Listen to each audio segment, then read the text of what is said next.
kita yakin bahwa kalimat ini belum selesai, dan kita akan melihat lanjutan daripada apa yang kita lihat bersama, mulai dari Yohanes 4 ayat yang ke-23. Kita berdiri bersama. Yohanes 4 ayat 23. Bersama-sama kita bisa membaca ayat 23 dan ayat 24. Yohanes pasal 4 ayat 23 dan 24. 3-4. Tetapi saatnya akan datang dan sudah tiba sekarang bahwa penyembah-penyembah benar akan menyembah Bapa dalam roh dan kebenaran, sebab Bapa menghendaki penyembah-penyembah demikian. Allah itu roh, dan barang siapa menyembah Allah harus menyembahnya dalam roh dan puji Tuhan. Amin. Silakan duduk, saudara. Kita begitu yakin kalimat ini memberkati kita untuk mengarahkan kepada bagaimana cara kita menyembah Allah. Minggu yang lalu kita sudah sangat diberkati bagaimana kita belajar menyembah Allah.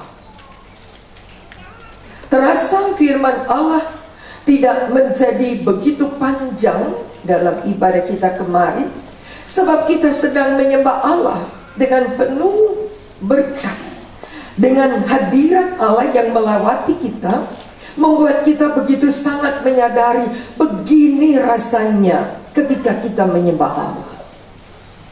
Begini rasanya ketika kita berada di hadirat Allah, dan itu menjadikan saudara dan saya sangat membutuhkan saat-saat yang indah seperti demikian.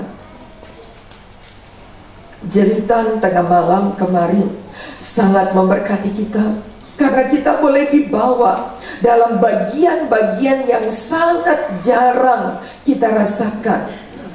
Tapi menyembah Allah di dalam roh dan kebenaran merupakan dambaan Allah. Penyembah-penyembah seperti ini yang dicari oleh Allah. Bukan sekedar duduk dalam kebaktian menunggu Allah memberkati, tapi sangat diharapkan oleh Allah ada penyembah-penyembah demikian yang kita dapat bawa penyembahan kita, ibadah kita untuk memberkati Allah. Terlalu jarang orang datang memberkati Allah. Terlalu jarang orang datang dan memberikan yang terbaik kepada Allah. Terlalu jarang ada saat-saat Allah menerima persembahan yang berbau harum di hadapan Allah. Inilah saatnya kita sangat mengerti ayat 23 berkata, sudah tiba sekarang. Amin. Tidak tunggu besok, tidak tunggu nanti, tidak tunggu ya kapan saja, yang penting gak sekarang. Allah sudah membuat yang sangat baik dalam hidup kita. Amin. Allah sudah memberkati kita dengan segala yang terbaik. Kesaksian-kesaksian dari minggu ke minggu ke minggu ke minggu, 10 bulan telah berlalu, dan semua kesaksian mengakui betapa baiknya Allah. Entah ketika saudara berkata, saya nggak rasa itu. Wah, saya bingung. Apakah benar Allah kita memberkati yang satu dan tidak kepada yang lain? Saya tidak yakin Allah kita pilih kasih. Saya tidak yakin Allah kita sudah merubah kalimat firman Allah di dalam Roma bahwa Allah tidak memandang bulu. Saya nggak yakin. Kalau satu ditolong, yang lain pasti ditolong. Kalau satu saudara sudah mendapatkan bagaimana campur tangan Allah, maka tidak yakin saya kalau Allah berkata habis untuk yang lain. Udah kehabisan. Ya, tadi kamu duduk di belakang sih. Kalau begitu minggu depan kita duduk depan. Suka suka sekali saudara duduk di belakang. Entah apakah dekat dengan toilet, atau kalau keluar bisa cepat-cepat, atau kalau makan permen gak kedengaran. Mungkin satu di antara yang lain benar. Lalu Tuhan bilang, buat yang di belakang gak kebagian, sebab berkatnya cukup cuma sampai di tengah. Jadi lain kali minggu depan duduklah di depan. Ketika saudara duduk di depan, Tuhan bilang, saya mulai dari belakang. Gak dapat lagi. Sepertinya Allah kita tidak seperti itu, amin. Allah kita tidak berkata, gak cukup. Wah, tadi saya bawa pas-pasan sih. Karena saya punya Allah yang tidak pas-pasan. Dia punya adalah Allah yang sangat berlimpah. Dan itu yang Allah buktikan. Sekarang Allah nanti yang Allah tunggu dari saudara dan saya adalah memberkati Allah. Satu Tawari. Kita lihat di dalam kitab Tawari.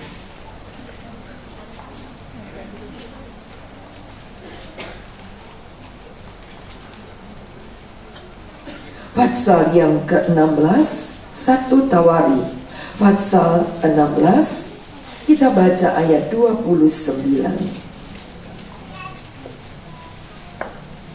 1 Tawari 16 ayat 29, 3, 4. Berilah kepada Tuhan kemuliaan namanya, bawalah persembahan dan masuklah menghadap Dia, sujud menyembah kepada Tuhan dengan berhiaskan kekudusan. Amin.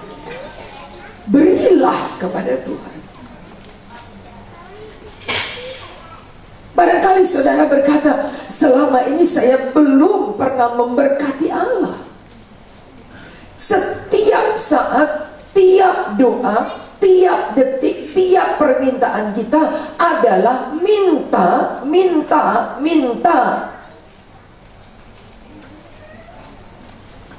Allah kumpulkan setiap tempat-tempat ibadat, ada orang-orang yang berkumpul. Harapan Allah di antara banyak harapan, ada satu harapan Allah yang sangat besar. Ingin mendengar, ingin melihat, ingin membuat satu kehidupan yang dilihat dari orang-orang yang sudah mengecap kebaikan Allah. Bukan permintaan, tapi memberkati Allah. Kapan saudara tidak minta kepada Tuhan?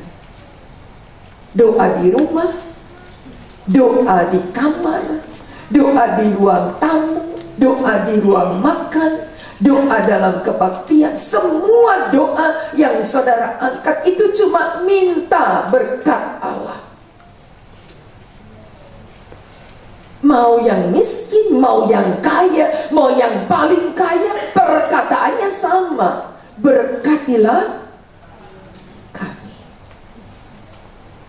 Loh, katanya orang kaya, kok minta berkat? Bahkan seringkali yang kaya lebih banyak permintaannya. Karena ada harta di rumah, ada harta di kamar, ada harta di bank, ada harta di bank dunia. Jadi kalau minta tambah banyak. Kalau orang yang sederhana, berkatnya cuma ada di kantong. Jadi cuma doa buat kantongnya. Tapi orang kaya akan sebutkan di bank A, di bank B, bank sehat.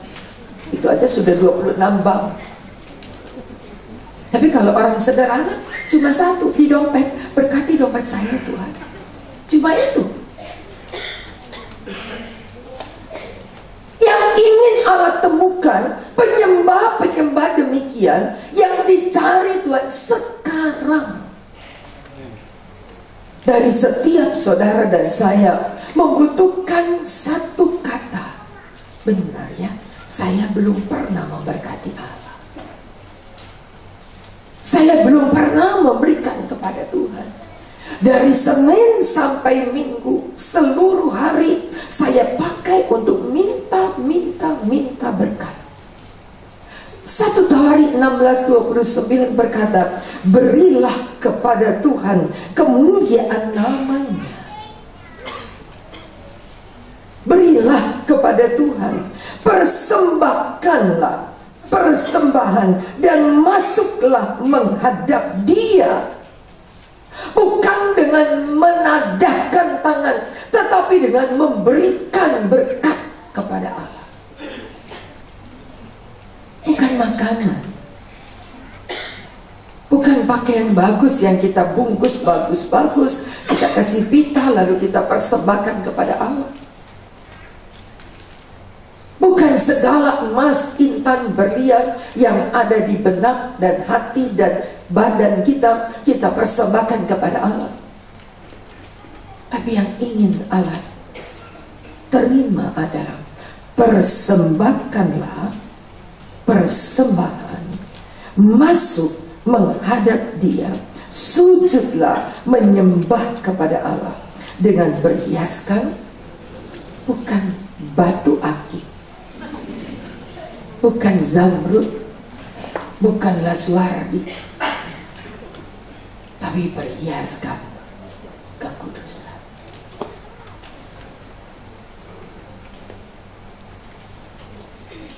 Kalau ada pintu kita ini diberikan alat deteksi kekudusan, tiap kali kita lewat bunyi nggak? Ada pintu di depan sini, di belakang juga, di samping sini juga. Lalu kita taruh pintu deteksi kekudusan. Lolos nggak kita? Lolos nggak? Kira-kira menurut saudara bunyi nggak? Kalau bunyi artinya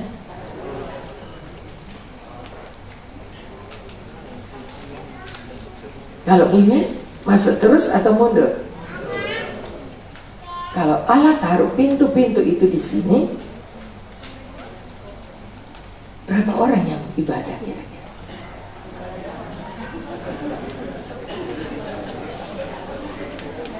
Coba bunyi. Lewat sana aja barangkali nggak bunyi. Kita lari lewat di samping sebab lebih kecil. Lewat situ pun bunyi lebih nyaring. Dengan berhiaskan kekudusan, penyembah-penyembah seperti ini yang dicari oleh Allah, dan Allah harus sedih karena bangku-bangku kosong. Sebab tidak ada yang masuk. Karena jujur kita bisa berkata, Tuhan, aku berdosa kemarin. Orang tidak pernah lihat, orang tidak pernah tahu, orang tidak pernah lihat betapa kotornya hidupku. Tapi pintu screening Allah dengan teriakan nyaring, ada bunyi yang berkata, kamu gak kudus. Mazmur pasal 24. Dalam cerita tengah malam kemarin kita lihat ayat ini, dan saya ingin kita kembali membaca Mazmur 24.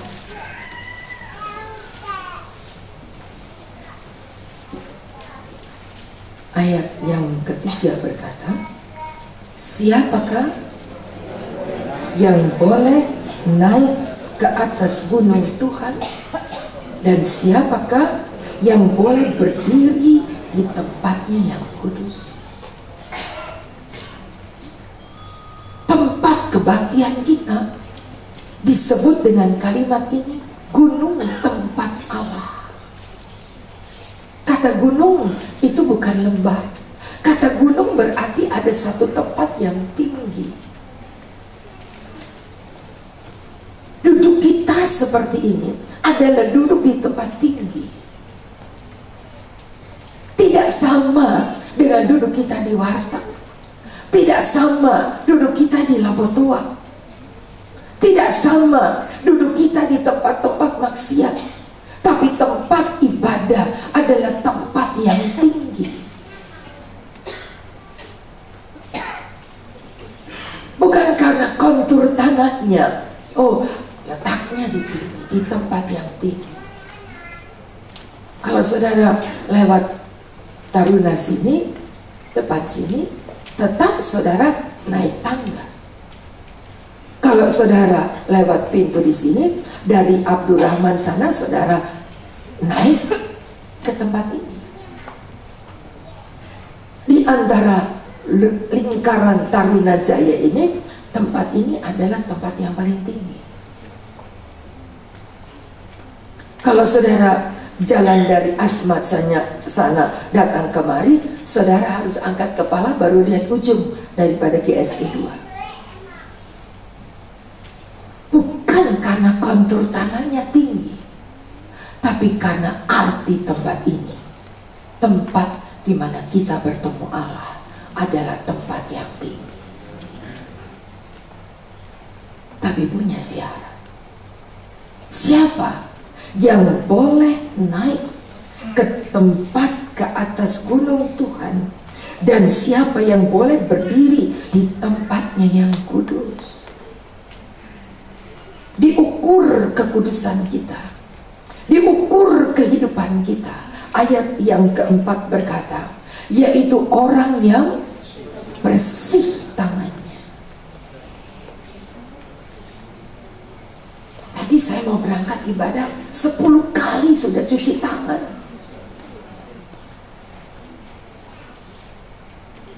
Tidak cukup satu saset yang 5.000, kita beli satu renceng saset supaya tangan kita bersih. Itu tidak membersihkan tangan yang dilihat Allah.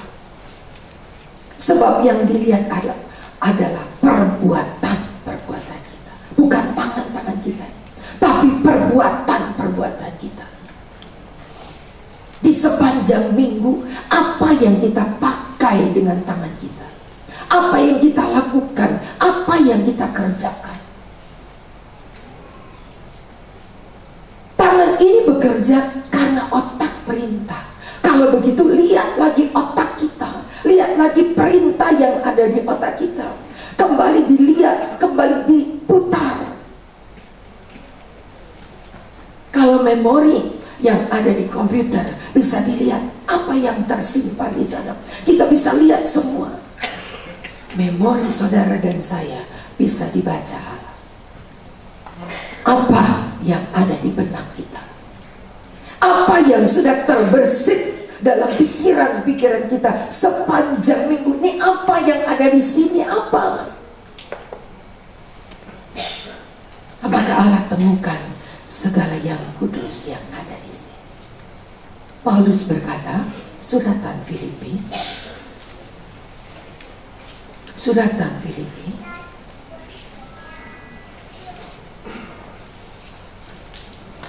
pasal yang keempat, Filipi pasal yang keempat ayat 8 berkata, jadi akhirnya, Filipi 4 ayat 8, saudara-saudara, semua yang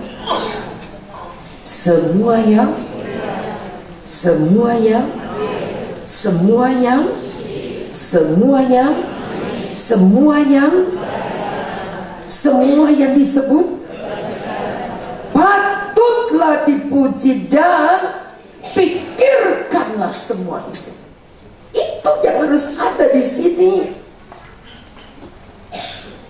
yang harus ada pada pikiran kita. Sekarang coba dicek masing-masing, apakah semua ini ada di dalam pikiran kita? Apakah ada? Ada yang benar, mulia, adil, suci, manis, sedap didengar, kebajikan. Apakah itu yang ada di benak kita? Kalau mau tahu apakah tanganku bersih atau tidak? Apakah ada dalam pikiran kita perkara-perkara demikian? Apakah di sana tercipta, terekam kebenaran-kebenaran Allah? Karena setiap kebenaran Allah adalah kudus. Yohanes pasal 17, kebenaran, firman, kebenaran itu adalah kudus. Apakah ada di benak kita untuk dapat memberikan persembahan yang kata Yohanes 4, penyembah-penyembah demikian yang dicari oleh Allah? Pertanyaannya, apakah ada penyembah-penyembah seperti ini yang mempunyai pikiran segala yang, kita ulang sekali lagi, sama-sama baca ayat 8, yang benar, yang mulia, adil, suci, sedap didengar, kebajikan, patut dipuji. Apakah semua itu kita miliki untuk dapat memberikan persembahan yang berkenan kepada Allah?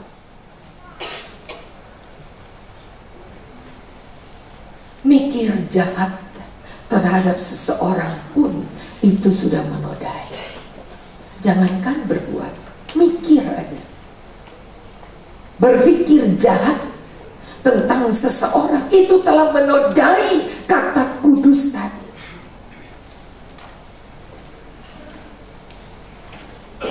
Mengumpat orang di dalam hati karena begitu kesal, ngomong gak bisa, tapi di dalam hati kita udah mengumpat. Enak-enak jalan begitu cepat, lalu dipotong. Omong apa kita? Udah jalan bapak-bapak dengan motornya begitu, karena konsentrasi mau cepat sampai di kantor, tiba-tiba dipotong jalan. Ngomong apa kita? Alhamdulillah.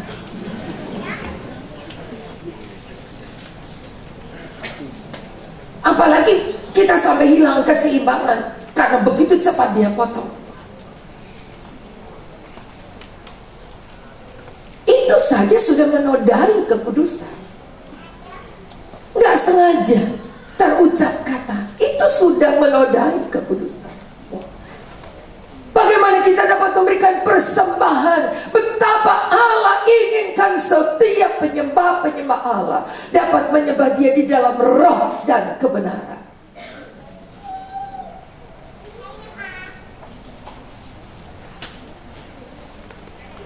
Tidak cukup cuma masuk tempat ibadah. Tidak cukup hanya sekedar duduk dalam kebaktian. Tidak cukup hanya sekedar dilihat orang. Oh, sama penghubung dilihat data. Oh, datang. Ada penghubung yang memperhatikan kelompok wilayahnya datang gak ya? Ada penghubung yang bilang, bodo amat, ke surga jalan masing-masing. Biarin aja. Kalau nggak nyampe ya salah sendiri. Ada penghubung yang berkata, aku harus perhatikan apakah wilayahku ada apa tidak. Koordinator perhatikan wanitanya datang nggak. Dewasa muda bukan duduk dengan istri saja yang kekasih hingga tidak pernah lihat adakah dewasa muda datang, si anu datang nggak ya, si itu datangnya tadi malam nggak ada itu, kondangan kali.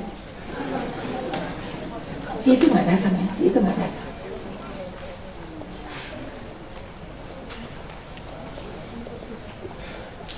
Saudara, betapa Allah sangat merindukan ketika semua kita berada di dalam ukuran Allah. Kita dapat memberikan persembahan yang sangat menyenangkan Allah.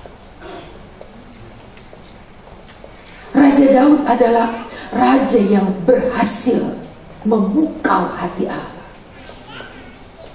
Luar biasa. Raja Daud adalah seorang raja yang berhasil memukau hati Allah dengan persembahan-persembahannya hingga tidak pernah ada kata lain dalam Alkitab Cuma satu keinginan Allah di akhir zaman. Aku ingin membangunkan pondok Daud, kemah Daud. Ada apa dengan kemah Daud? Amos pasal 9.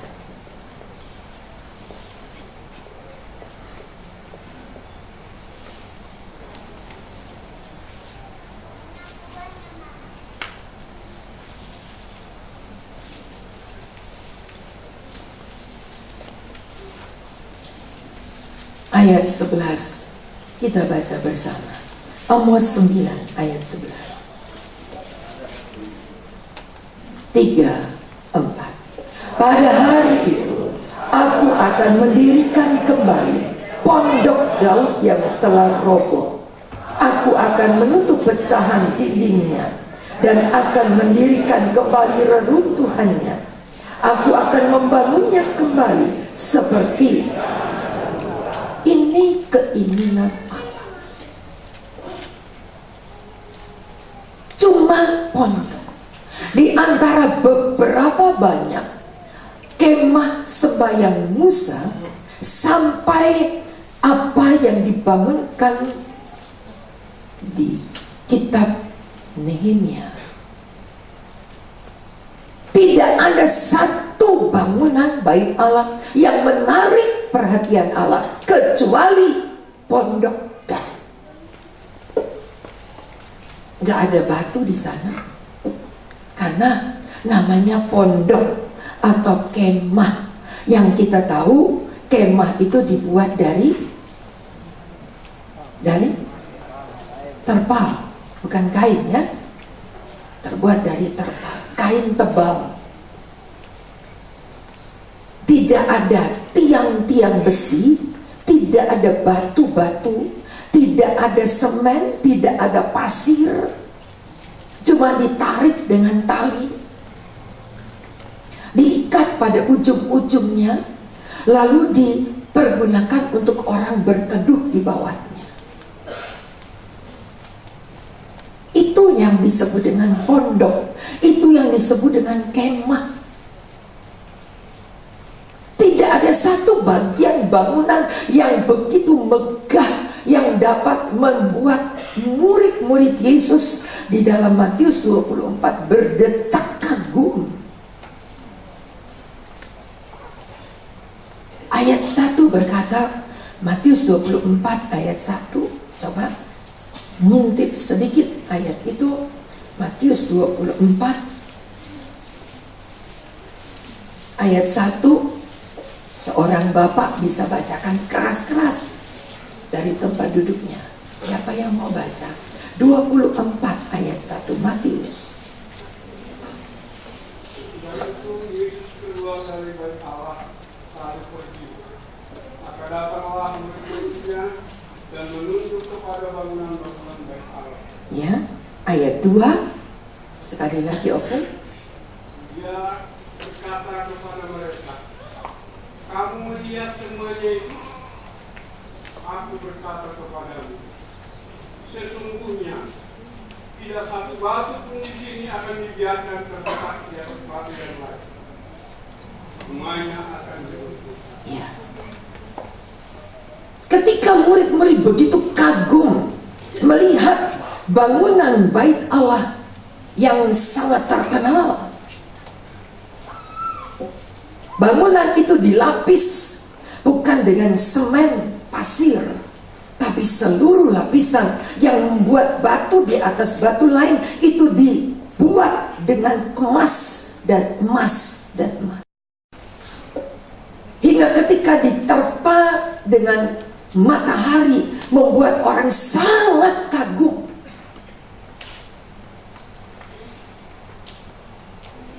Ketika kami sampai mau masuk di pintu gerbang, ada satu terowongan besar untuk masuk sampai di Yerusalem. Tour guide kami berkata dengan begitu banyak kalimat yang membuat orang kepengen lihat, mengagumkan. Kalimat-kalimatnya mengundang orang sangat kepengen melihat. Ketika terowongan itu hampir habis, Maka tour guide kami berkata, siap, kami akan melihat keindahan Yerusalem. Lalu dia mulai menghitung, 3, 2, 1, inilah Yerusalem. Kami keluar dari terowongan ini. Lihat sebelah kiri, seluruh bangunan itu putih. Yerusalem terkenal dengan negeri batu putih. Tidak ada satu bangunan, apakah itu rumah, apakah itu gedung, yang dibuat dengan warna hitam. Semua putih. Bukan putih karena cat, tapi memang batu alam yang ada di Yerusalem, di Israel, itu putih. Jadi putih semua.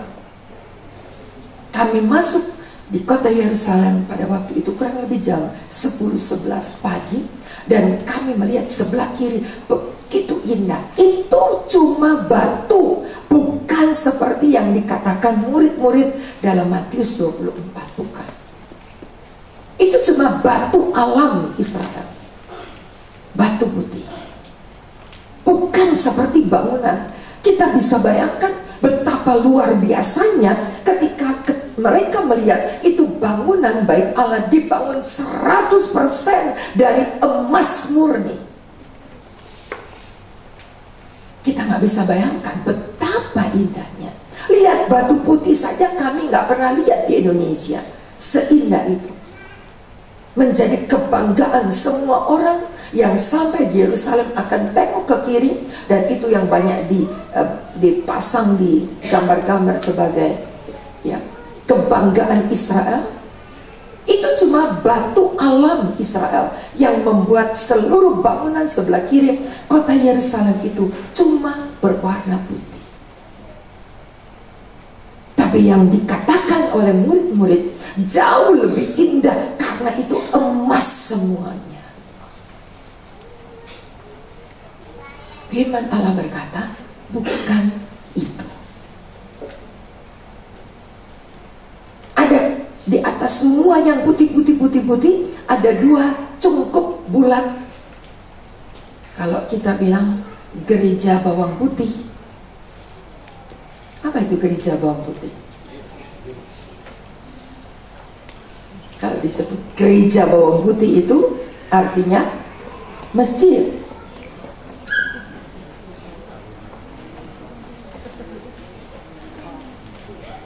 Di antara semua yang putih ada 2 gereja bawang putih di tengah-tengah kota Yerusalem, ada 2. Yang satu disebut dengan Ka'bah hitam, Ka'bah hitam, masjid hitam, dan satu lagi masjid emas. Kubahnya itu yang satu hitam, yang satu emas. Dan ini yang jadi persoalan hingga begitu banyak peperangan yang terjadi, sebab terletak di tengah kota Yerusalem. Cuma itu yang beda, semua yang lain putih. Tapi Allah juga berkata, bukan itu. Lalu Tuhan mau cari yang mana? Apakah pada pagi hari ini ada hati saudara ingin menyembah Allah di dalam roh dan kebenaran? Yang dicari oleh Allah adalah penyembah demikian. Bukan bangunan, bukan emas, bukan batu putih, tapi yang dicari oleh Allah adalah setiap penyembah Allah yang punya hidup di dalam kebenaran dan di dalam roh kekudusan Allah. Saya khawatir ketika Allah tiba nanti dalam kedatangannya yang kedua kali, kita nggak masuk karena semua pintu kita coba masuk, semua pintu bunyi. Saudara pindah ke gereja lain, ketika Allah juga buat pintu-pintu sekalian begitu. Tiap kali engkau mau masuk dalam tempat ibadah, di gereja manapun tetap bunyi. Kita mau di mana? Jadi bukan pintunya yang mesti dirubah. Yang dirubah adalah hati kita. Amin. Yang dirubah adalah pribadi kita. Bukan pintunya yang dirubah dengan mengangkat alat detektor itu. Bukan pintunya yang harus dirubah untuk bikin pintu biasa yang gak pakai segala macam mesin untuk bisa melihat bagaimana aku benar aku atau tidak, kudus atau tidak. Diangkat ajalah alat itu, bunyi melulu.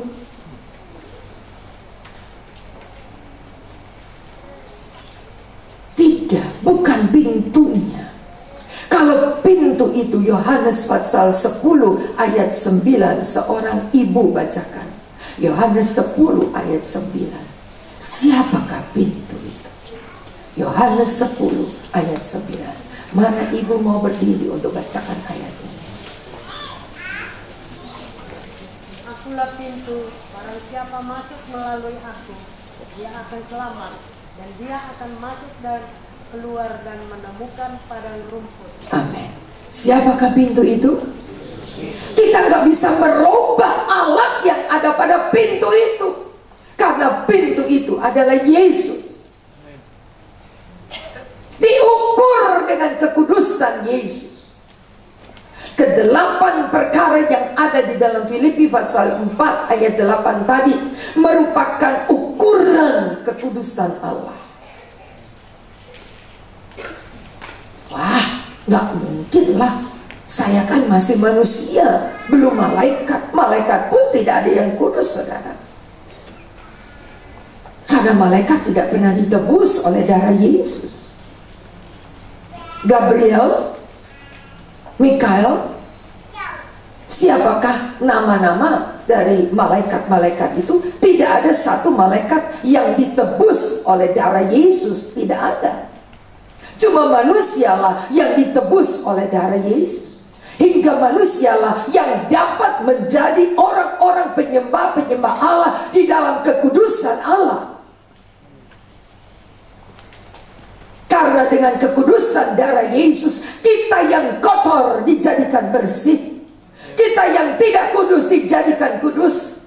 Kita yang najis diampuni dan dikuduskan oleh Allah. Itu cuma karena darah Yesus. Ibrani 9 ayat 25 berkata, hanya dengan darah Yesus kita dapat beribadah.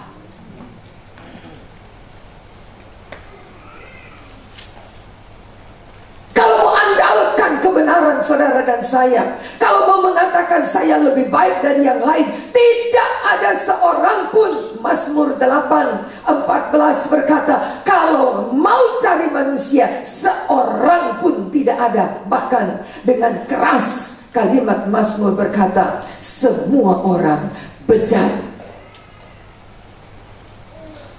Tegas loh. Firman Allah bukan kasar. Boleh untuk mencek benar gak sih yang saya ngomong. Kitab Mazmur 14 ayat yang ke-2. Bapak sudah, ibu sudah, pemuda teriakan keras.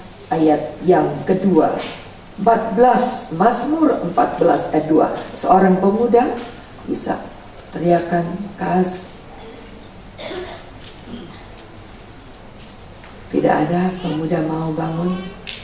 Memandang ke bawah dari surga kepada anak-anak manusia, untuk melihat apakah ada yang berakal budi dan yang mencari Allah. Iya, adiknya satu lagi ayat 3 James. Mereka semua telah menyeleweng, semuanya telah bejat, tidak ada yang berbuat baik, Seorang pun tidak. Tegas. Semuanya telah menyeleweng, semuanya telah bejat.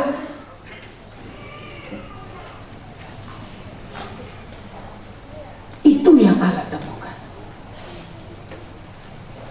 Lalu kapan Tuhan akan temukan penyembah-penyembah benar yang menyembah Allah di dalam roh dan kebenaran?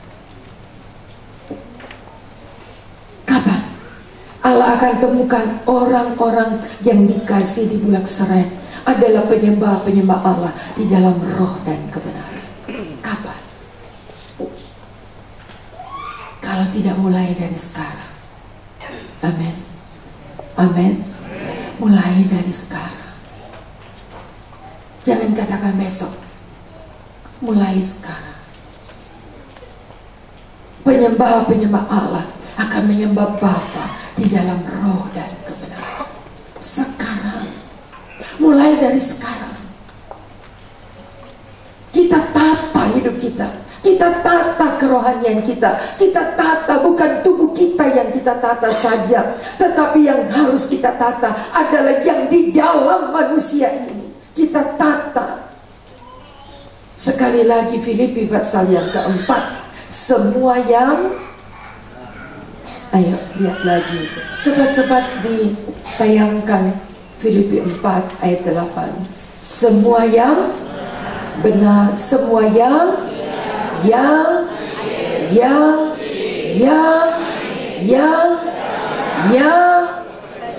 dan patut dipuji, itu yang ada di benak kita, yang merubah saya, yang merubah saudara.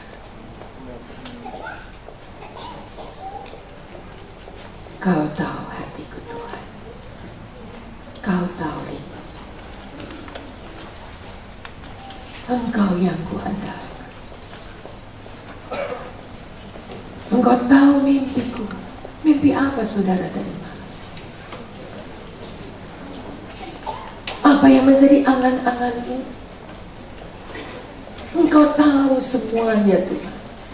Mazmur 139, kalau aku bangun, kalau aku duduk, kalau aku tidur, Engkau lihat, Engkau tahu, Engkau menyelidik keberadaanku, untuk dapat memberikan kepada Allah segala yang benar, yang kudus, yang layak, hingga kita boleh berdiri di gunung kudus Allah. Betapa rindu Allah temukan di antara saudara dan saya. Boleh kita di kampung Bulak Sereh, boleh kita di tempat terpencil di pojok kota Jakarta. Tidak ada gereja lain, yang paling pojok cuma kita saudara. Tapi kiranya Allah temukan di pojok kota Jakarta ada penyembah-penyembah Allah yang menyembah Allah di dalam roh dan kebenaran. Dia temukan saudara, dia temukan saya. Itu loh yang jadi kerinduan kita saudara. Minggu pertama di bulan yang ke-11, sebentar kita tinggalkan tahun 2015. Apakah kita dapat menghadapkan diri kita pada penghujung tahun 2015 dengan berkata, inilah aku Tuhan, yang boleh menyembah Engkau di dalam roh dan kebenaran. Mungkin saudara lihat sejenak, 1 menit untuk lihat ke dalam hatimu, untuk lihat dalam pribadimu. Aku belum jadi penyembah Allah. Aku jemaat Bulak Sereh. Aku anggota jemaat dari tahun sekian.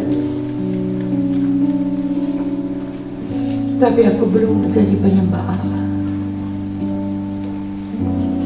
Aku terdaftar sebagai anggota jemaat yang tertua senior di Bulak Sereh. Tapi sampai hari ini aku belum jadi penyembah Allah. Saudara rindu untuk bisa menyembah Allah di dalam roh dan kebenaran. Saudara boleh taruh tanganmu di dada. Kau tahu hatiku Tuhan, Kau tahu rinduku Tuhan, Kau tahu harapku, Kau tahu harapku, Kau tahu mimpiku di tanganmu Tuhan.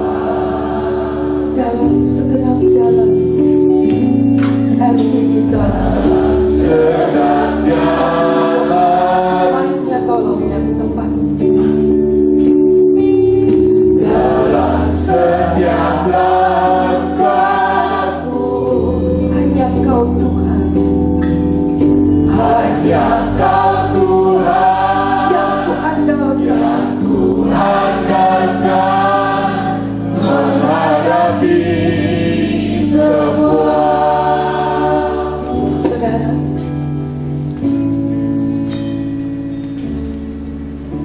lihat hati Musa.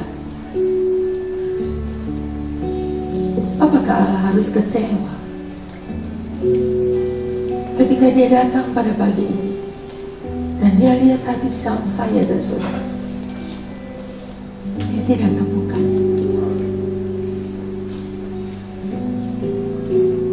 Engkau duduk sebagai seorang jemaat atau engkau duduk sebagai orang yang baru datang hari ini?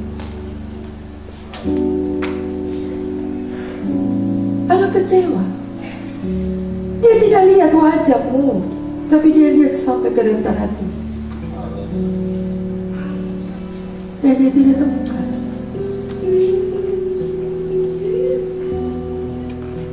Kita berkata, Tuhan, sampai kapan Engkau tidak temukan aku hidup benar di hadapan?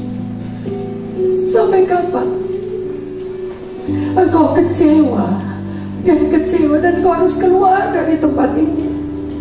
Sebab Engkau melihat kami cuma duduk sebagai anggota jemaat, bukan penyembah benar.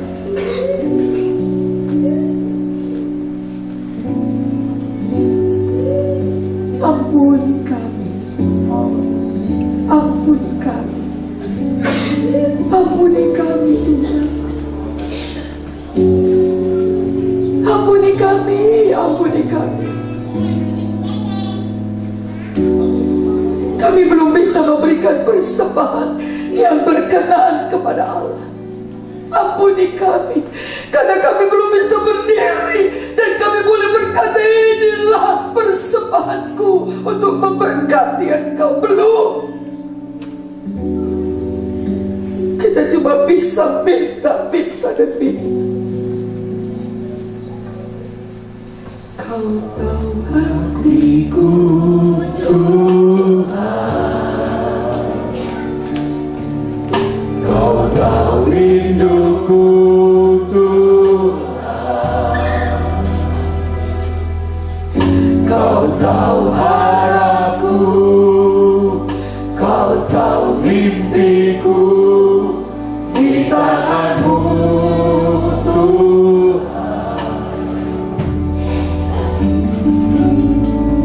Dalam segenap jalanku,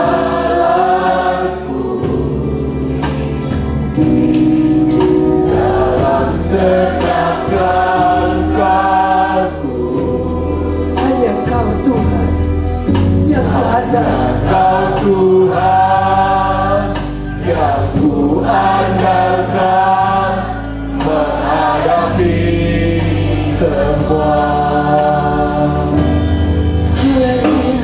Yesus, Kau anugerah terindah dalam hidupku. Kau sungguh berarti di setiap jalanku. Anugerah-Mu selalu mempesonaku. Yesus, Kau terbaik. Yesus, Kau termanis di dalam hidupku.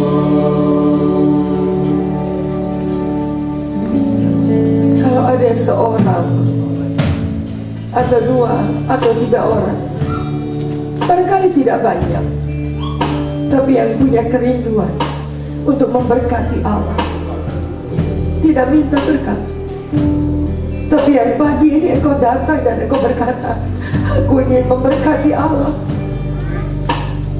Barangkali cuma 5 orang, tapi dengan saudara yang punya kerinduan memberkati Allah, saya undang engkau berdiri. Kau tahu hatiku, Tuhan. Dengan sungguh kau berkata, Tuhan, Kau tahu rinduku, Tuhan. Kau tahu harapku, Kau tahu mimpiku. Di tangan-Mu, Tuhan. Dalam segenap jalan, dalam segenap jalanku,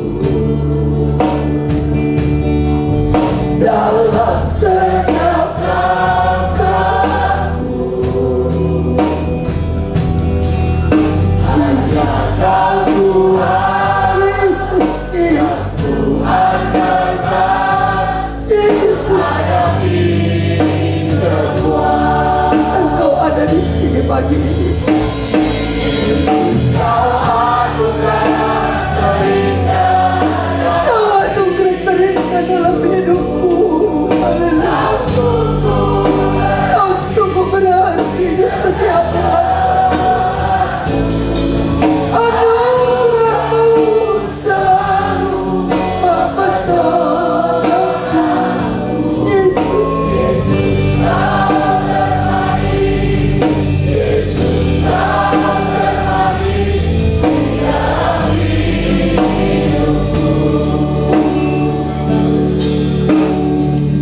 Yesus, kau anugerah terindah dalam hidupku. Kau sungguh berarti di setiap jalanku. Anugerahmu selalu mempesonaku. Yesus, kau terbaik. Yesus, kau terbaik di dalam hidupku. Ku beri yang terbaik bagimu. Ku relakan segalanya, yang terbaik bagimu. Segenap hatiku dan segenap jiwaku.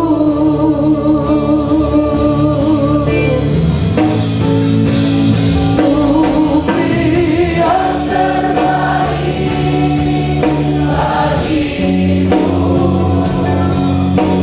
Ku relakan segalanya, yang terbaik bagimu.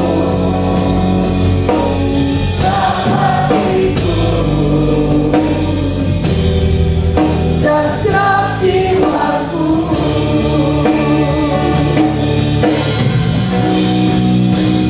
Ku beri yang terbaik bagimu. Ku relakan segalanya, yang terbaik bagimu. Segenap hatiku,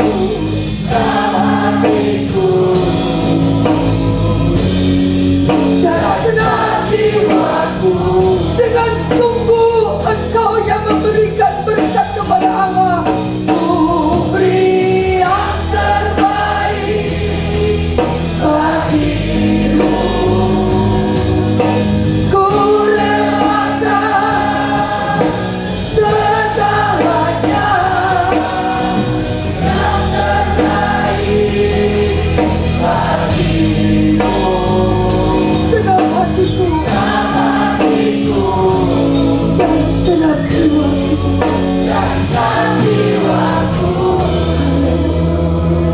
Saudara dapat angkat tangan. Engkau yang mau memberkati Allah pagi ini. Jangan minta berkat, tapi mari kita memberkati Allah. Memberkati Allah. Memberkati Allah. Memberkati Allah. Dari dasar hatimu, dari jiwamu. Dari jiwamu. Dari jiwamu.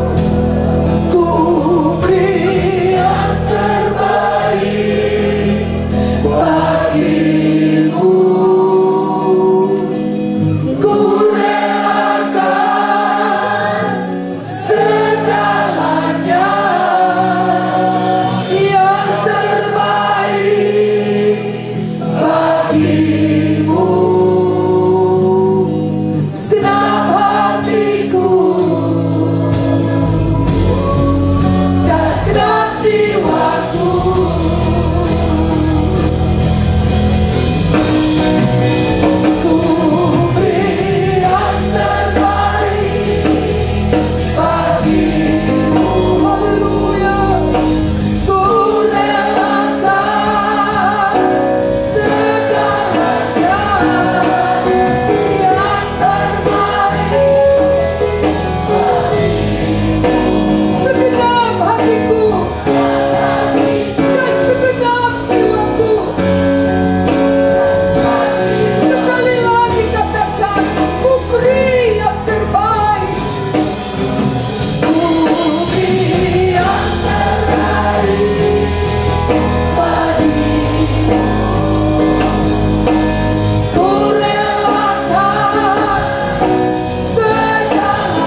hatiku, segenap jiwaku. Haleluya, haleluya, haleluya, haleluya, haleluya. Ku beri yang terbaik bagimu. Ku relakan segala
bagi Tuhan. Kalau ini yang dapat kami persembahkan, memberkati Engkau, memberkati Engkau, memberkati hadirat, memberkati tahta-Mu. Haleluya. Terima kasih Tuhan. Terima kasih Tuhan. Terima kasih Tuhan. Segenap hatiku dan segenap, haleluya. Tidak ada kata lain, tidak ada kata lain. Kami hanya ingin memberi kepada, kami tidak ingin meminta apapun, tapi pagi ini kami mau memberi kepada. Terima kasih. Dan setiap kami diberkati oleh Allah, dan setiap jiwa kami diberkati oleh Allah, dan setiap roh kami diberkati oleh Allah. Terima kasih Tuhan. Dan setiap kami yang ada, kami punya hati yang memberkati Tuhan. Dalam nama Tuhan Yesus Kristus, kita sudah berdoa. Haleluya. Kita berkata amin.